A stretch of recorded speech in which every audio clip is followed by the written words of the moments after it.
The first things you're going to want to do before you build your Photoshop image for your drawing is you want to desaturate and size your photos.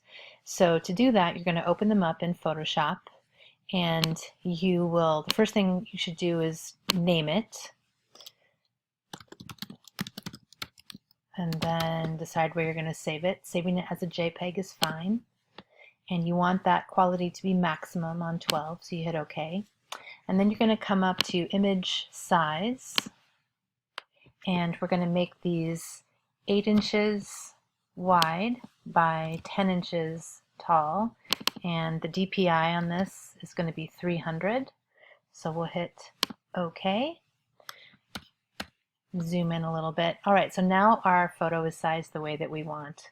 So the next thing we need to do is desaturate it. So we come up to Image, down to Adjustments, over, and then down to Black and White.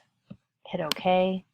And there we have it, black and white image. At this point, what you want to do is you want to play around with your levels. So you can do that by either coming up to Image, Adjustments, and then over to Levels.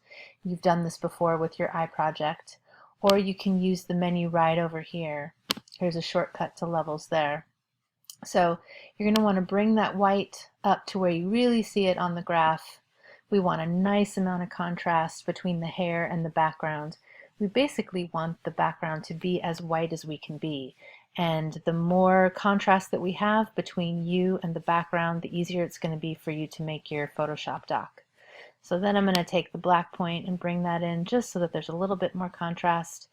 And as in previous projects, I can play around with the middle ground to sort of see, or middle tone, to see what looks best. You know, this is going to give you a very sort of dreamy, atmospheric, kind of bleached out, washed out feel. This gives you more of like a graphic, kind of high contrast image. One or the other might be better depending on what you are using as an overlay. So I'm going to keep it just, let's see, where was it? Like right about here, I think looks pretty good.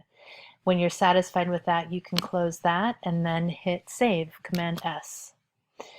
You don't need to save the version as a Photoshop document. That's fine. You can save it and then get rid of it later. And then you're ready to go. This image is ready to be put into the collage that you're going to use for your drawing.